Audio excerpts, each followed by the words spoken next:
Moving on to round number 3, we're asking the question, De La Soul Stakes is High versus The Pharcyde, Lab Cabin, California. We're talking about albums that are about 25 to 26 years old. Makes me feel very old. Right. Then when you look at the positive, right? That was the negative. Thanks for making us all feel that way. But then the positive is like, damn, for like a quarter, right, century, year age, like that shit is pretty dope still. Yeah. Like I'm not, listening to a lot of other shit when I could just listen to this, and it's like, and here I am listening to it on purpose, right? Right. So these things are like fine wine, obviously. So to say and do that sort of comparison, I asked the overall question, gentlemen: which album has aged better with time? Stakes is High or Lab Cabin, California? I'm gonna say Stakes is High for me. It just, man, the whole overall album and the feel of the album, the boom bap for me. My brother always tells me I'm stuck in the 90s, and I recognize that I am. Shout out to JYG. Yeah, word. Shout to YG. That man is stuck in the 90s. I listen to Stakes is High more. Fair enough. I know more of the rhymes. Stakes is High more, and it just, if I want to feel a certain way, I'll listen to Stakes is High. Is there a favorite song of yours that we haven't mentioned yet? Yes. Well, we did mention it a little bit, but Dinning It is a hot song for me, man. Like, which one is that? Which one? Dinning It. We mentioned. Oh, did we mention it earlier? I think before we got on air, we did. Oh, okay. But yeah, Dinning It is one for me. Yeah, I feel like that's an outside producer on that one. I think that one's the your Head X, right? Yes, that's a fire one. Yeah. Okay, I remember now. Yeah. Again, I'm on my research today, so I definitely. So the ironic thing is, I wanted to bring this up at some point. So I'm a fan of both these guys, both these crews, these artists, these groups of artists. But I never listened to these albums until today, as far as entirely.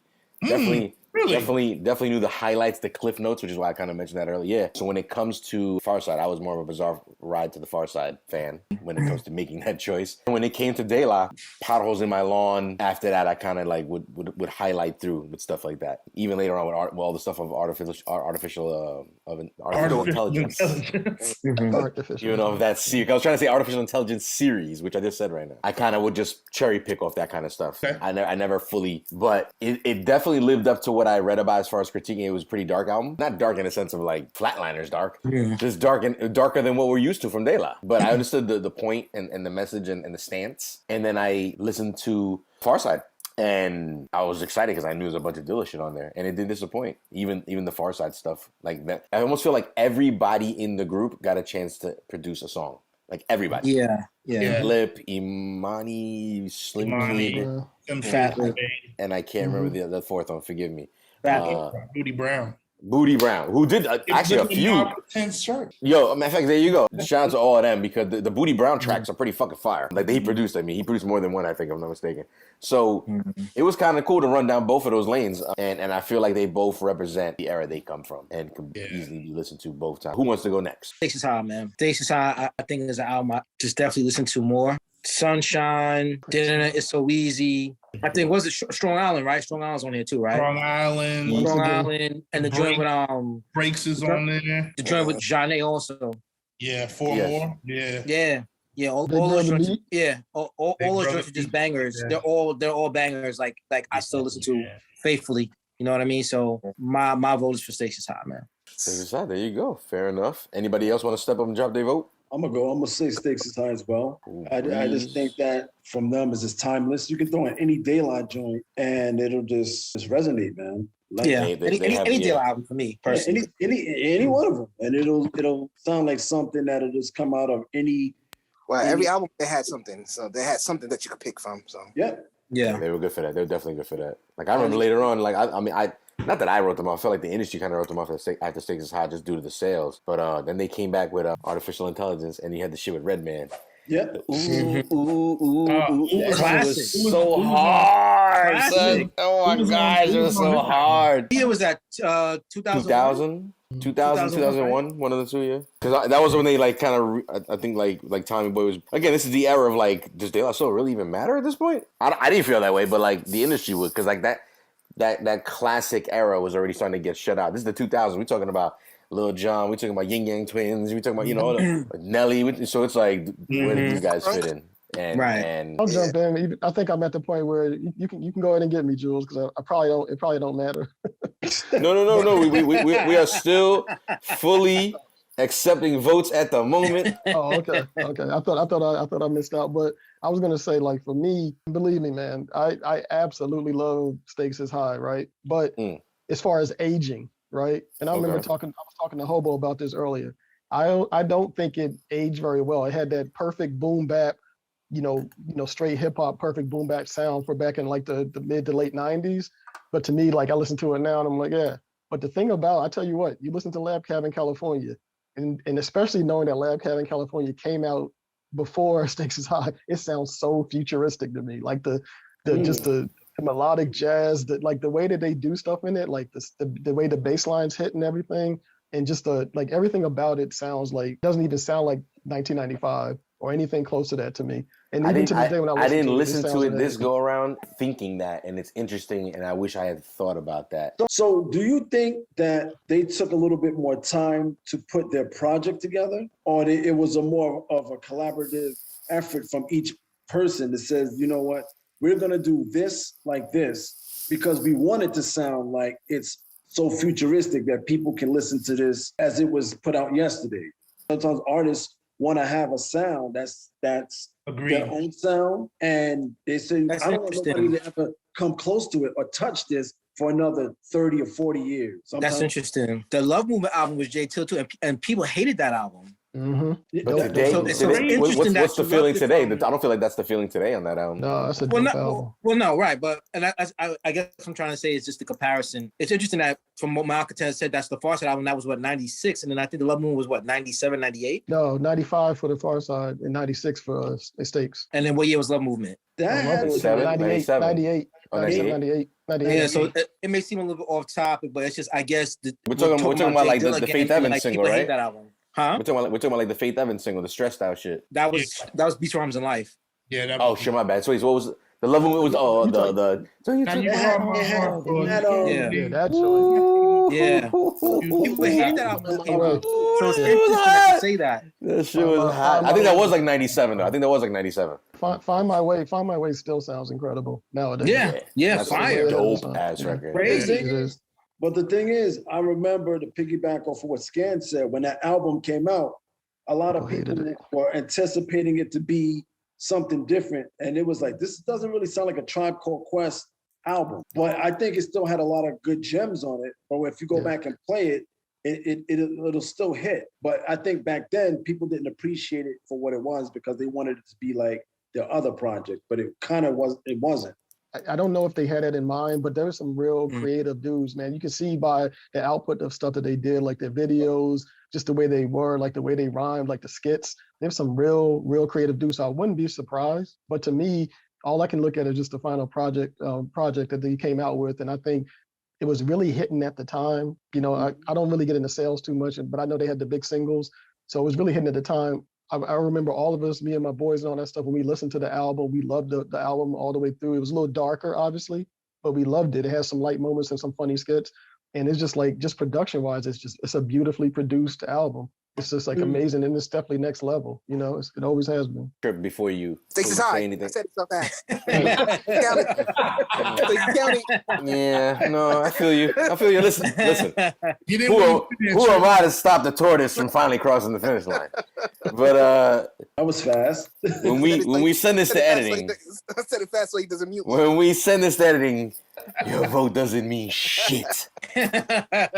You ain't shit. I let Malcontent slide. As long as the viewers heard me. But you, when we're talking about De La Soul Stakes is High versus the Pharcyde Lab Cabin California, asked the question, which album aged better? It looks like the overall winner, score-wise, looks like it went over to Stakes is High, De La Soul, officially putting De La Soul on the board. Just my 2 cents real quick, because now that round's over, I was excited to hear Lab Cabin California. For sort of the same reasons, I guess, without even subconsciously knowing what kind of Malcontent brought up. Like, it's 95, and I just wanted to hear where Dilla was already, because I hear about this album so much in reference of like, yo, Dilla killed this album, and I'm like, I did love Running. I did love Drop, and then I see that he's got maybe like 3 more joints on there. I'm like, oh, shit.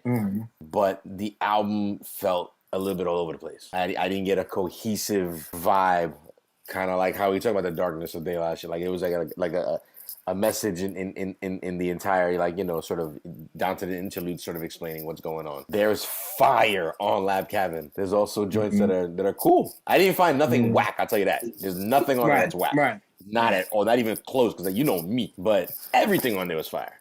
And I was a little just disappointed in the listens.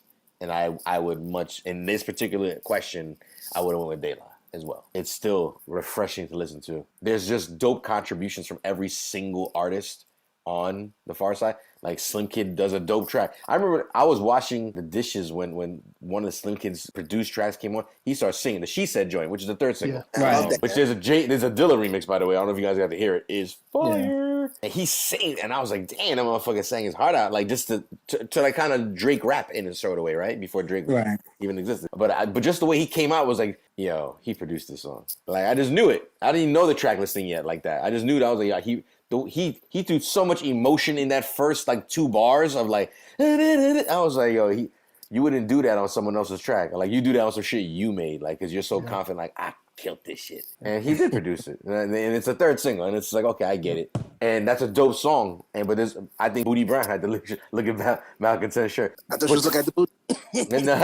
And he produced some fire joints on there as well. But like I said, it didn't line up for me in a listen. So I'm gonna say real quick, like I remember when it first came out because it did kind of have a darker, different type of tone. To me, it grew on me. Like I liked it the first time I heard it, but the more I listened to it, the more it grew on me. If you give it a second to listen, maybe like a week from now, you might be surprised. No, I'm a fan. Honestly, like I said, I listened to it twice today. Today alone, I listened to it twice, and it was just like, okay, like I like it, but in terms of a full listen, I was like, the daylight shit just runs a lot smoother for me. Again, I almost like to compare to wine to a certain degree. It was just like, this is just a little bit smoother. This one didn't taste exactly right, but it's good. This one's a little better. And quick question for you, Jules, and please don't mute me. But I wanted to ask, like you mentioned that 3 Feet High is like your joint as far as listening all the way through from Daylight, but the rest of you kind of like pick and choose. Have you never listened to Daylight Soul Is Dead all the way through? Daylight Soul Is Dead too. My bad. Yeah, that too. It was probably about artificial intelligence, and around this time that at this point in time, I'm like in the business, and I'm starting to get like flooded with whatever mainstream stuff. I have to like be like, it's amazing. Yeah, exactly. No, I get it. No. So what is 90? What? Not in this year. In this year's I'm in college. I guess it would have been later on, right? So in these years, I don't know why I didn't. I think I limited my musical consumption to whatever way I was getting music. In this era, I gotta say, I was still buying music, and I was probably working in a record store, and you would just sort of get, if I couldn't get a promo of the promo guy, I was like, I'm not buying it. Because I was a DJ, I wanted all the singles. My thing was I had singles from all these projects, but I wouldn't. I don't know why, I'm dumb. I wouldn't cough up for the album. I was like, I'll never play the album in a DJ setting. The sound isn't right. Like Scan would do it all the time, and it would come in a clutch like a motherfucker. And I'd be like, who brings an album to DJ a party? Like, who the fuck does that? Like, I remember one time we did a fucking white boy party. Shout out to all the white boys. But it was like some frat boy shit that we did it on top of some rooftop in the village. Tiki torches. Whoa, you remember this? Whoa. Wait, which one was this? Wait, which one? This is some shit like in the village, like on Bleecker Street or some shit like that. We did like some outdoor rooftop party. It was outside, shit. Right? And they had on tiki torches, and then we're DJing. This is vinyl days. We're vinyl out. It was like a this Saturday is me, night, right? DJ Scandalous, and DJ Censor. Shout out DJ Censor. And I remember this. And we're DJing vinyl. So we all brought crates, each of us. Yeah. And we're in the city. None of us live in the city, just to put it that way. Okay, so I don't know whose equipment that was, but it had to have been ours, right? Maybe I remember the event. I don't remember who got the equipment though. It's probably mine. I would be surprised if it was mine. Long story short, we're DJing. This white boy comes out of nowhere. Hey, listen, fellas, in about 10 minutes, I need you guys to play the record. Must Be the Money. All right, just make sure you got it going. And I'm like, the what? What's going on? What? So now I'm tight because I'm a DJ, and anybody else is DJ in the room can relate. Like, don't tell me what to fucking do. And then to top it off, I'm like, I don't know what fucking record you're talking about, even though I know what record he's talking about. I know what record he's talking about. Nelly. You know what record he's talking about. It is Nelly. But it's just about, I'm trying to act like, yo, you can't just come on. Because he did it very privilegey. Hey, listen. Must Be the Money. 15 minutes. Pronto. Come on, Pedro. You know, like DJ Pedro, let's go. And I'm like, so I'm going back and forth because I'm not even like being rude. I'm just giving them like, yo, my man, we don't got that. Like we don't got that. And that's like we need that. It's the thing. It's it's good. Because of whatever the fuck white ceremony they're gonna do. And I'm like, yo, I don't. If you had told us ahead of time, we bring the fucking records. Go ahead, DJ Scan. I got that shit. So how the fuck you got that shit? I got Nelly album in the crate. I said, why? He said, for reasons just like this. So shout out DJ Scan for having, and that radio version is different. It's a lot dirtier and a lot weirder. Pre-Serato Day problems. Yo, DJ Scan had the fucking Nelly album. Who has the Nelly album? And like you're maybe gonna bring, I would imagine, 2 crates at most. I don't even think we did that because there's 3 of us, which means we probably brought a crate each and a big ass bag each. That I could see. And that's when we were still overdoing it. We basically got to the point where, look, if we can't rock the party with 1 crate, that's it. You just need 1 crate. That's it. That was that Scram Jones mentality. Shout out to Scram. Yeah, crate, so I didn't think that way. I was like, I need everything. I need it all. I need doubles. And all that space is limited. But anyway, back to the motherfucking game. It was nice to reminisce to DJ Scan. Leave me the fuck alone. So listen. De La Soul's finally on the board.